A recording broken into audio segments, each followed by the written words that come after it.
vou na Praia Grande, eu não vou nos moles, eu não vou na Guarita, eu não vou na Praia, eu vou na Itapeva, onde não tem veranista. Porque já faz parte eu acho que está já no consciente coletivo das torres, né? Mas ninguém decretou isso, não foi nada de um projeto, simplesmente, automaticamente, né, pela vontade social, vamos dizer, para todos para lá, todos. O torrense aqui, ele não quis fazer turismo. Os primeiros torrenses nunca quis fazer turismo aqui. Sabia disso? Pois é. Os primeiros torrenses, eles eram voltados à agricultura e à pesca. Quem fez o turismo aqui foi uma ideia que veio de cima para baixo. Foi o Picoral e foi o Coronel Pacheco. Ou seja, o chefão da cidade se juntou com um dos mais ricos torrenses. E eles impuseram uma coisa assim. O torrense era nada mais ou menos do que serviçal.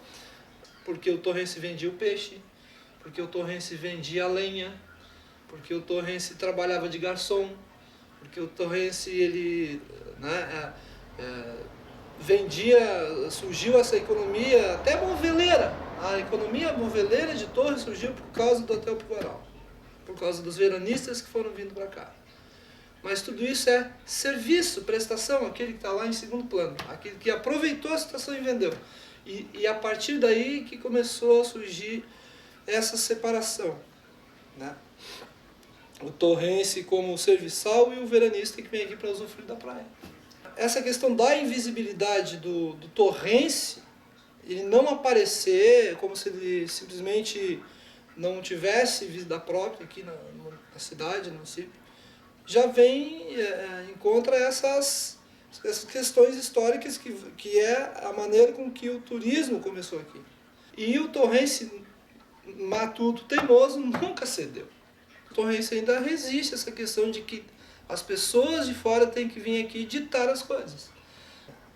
Porque até os anos 70, quem ditava as regras de Torres, e não estou dizendo que foi uma coisa ruim, mas quem determinava tudo em Torres era a Sociedade dos Amigos da Praia de Torres, a SAPT. E antes disso, até então, o próprio Picoral. E o torrense, ele foi entendendo que ele podia tomar as rédeas das coisas. A partir desse momento, nos anos 70, teve uma mudança. Nós temos um exemplo que é aquelas, para quem conhece Torres até os começo dos anos 90, tinha aquelas barraquinhas onde a SAPT administrava, que era onde os veranistas eram praticamente donos de um espaço que teria que ser público. Essas barraquinhas, algumas foram incendiadas por torrense, outras eram quebradas. E, no fim, por uma pressão, acabou a justiça tirando por causa de uma lei ambiental, mas que quando tiraram tudo, os torrenses acharam maravilhoso. E quem vem para cá com suas casas de veraneio, principalmente, né, eles querem fazer do jeito deles. E essa disputa, essa guerra aí acabou fazendo com que tudo que o torrense faça não seja percebido, né? O que aconteceu? Ficaram então em Torres veranistas com uma faixa etária mais alta, mais elevada, e ditaram a regra. O que é a regra? Aqui não pode ter barulho, aqui não pode fazer festa, aqui não pode isso, não pode aquilo. Em concordância com essa política, vamos dizer assim, vieram pessoas do poder público, do judiciário, principalmente, que também proibia tudo. O que aconteceu? Essa geração dos anos 80 e 90, que contestaram isso, não conseguiram acompanhar, fazer com que Torres continuasse sendo uma das praias mais badaladas e com opções para o jovem, e acabaram, inclusive até torrenses, saindo da cidade. E aí essa geração que está aqui agora, final dos anos 90, e já do século XXI, eles nem sequer conheceram a Torres badalada, eles não têm nem ideia de que Torres um dia teve o melhor carnaval do litoral norte, tiveram festivais de músicas que ficaram para a história até hoje, como o Guarita da Canção. Eu, como professor de alunos de ensino médio, eu tive alunos que comentaram que a partir do momento que eles tivessem a maioridade, que se formassem, eles já procuravam vestibular fora daqui, porque alguns não admitiam que eles tinham que passar a juventude deles no marasmo. Os torrenses que são ligados às artes, eles procuram, e já não é de agora, de tentar fazer de Torres um local onde as pessoas possam estar consumindo a cultura. É muito mais sucesso, vamos dizer assim, é muito melhor e com mais frequência as atividades que são feitas por produtores que não são ligados à administração pública. Só que essas pessoas não têm incentivo. Inclusive, Torres tem vamos dizer assim, um legado na música, por exemplo. Torres tem muitos músicos que inclusive não conseguem desenvolver, né, o seu dom porque não tem espaço para tocar. Há várias bandas se formam, se organizam, mas tocam pouco. Não tem como estar lançando essas bandas até para fora do município, né? Desde que iniciou Torres, podemos dizer assim, um histórico dentro da música. Até mesmo quando não existia nem a vila. Por exemplo, teve um sarau das duas filhas do comandante do forte lá no século XVIII, final do século XVIII, que recebeu um general que passou aqui por Torres. As duas filhas tocaram harpa, declamaram poesias e cantaram músicas.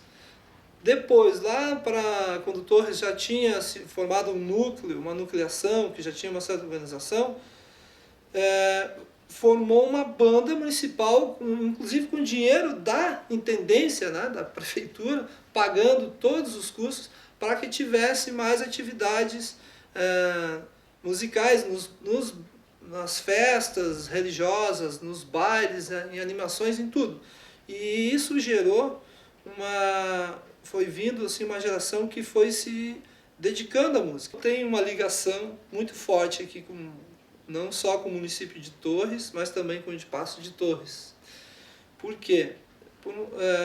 Primeiro porque desde criança eu tive contato tanto com o veranista como com muitos torrenses, porque meu pai foi proprietário de um comércio tradicional que era um ponto de encontro de formadores de opiniões, que eles tomavam de chimarrão e lá falavam de tudo, muito de coisa local e também de fora de Torres.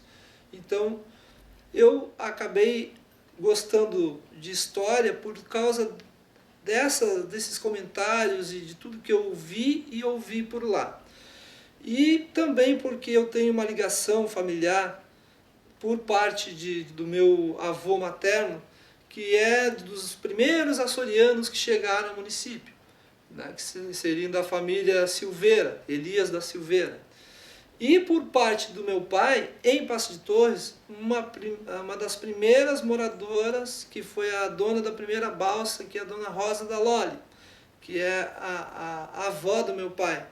E eu pesquisei tudo isso, e eu fui me apaixonando cada vez mais, e aí acabei muito ligado, enraizado, mas eu sei que isso não é uma regra geral. Torres tem um legado de passagem, até porque começou por ser um forte onde tinha uma passagem. Primeiro, antes do forte, até a passagem do gado, né? Nós tínhamos aqui os tropeiros, e onde eles passavam, eles determinavam com gado, eles batizavam os pontos de referência, por isso que tem Paço de Torres, Paço do Sertão, Passo Fundo, é a passagem do gado. E aí acabou, né, tendo esse legado de passagem, e depois também da questão militar. E depois, por coincidência ou não, um posto fiscal de tributos, que existe até hoje, né, que é controle de passagem. E as pessoas vinham para cá por causa da oferta. Primeiro veio os açorianos na oferta de terras.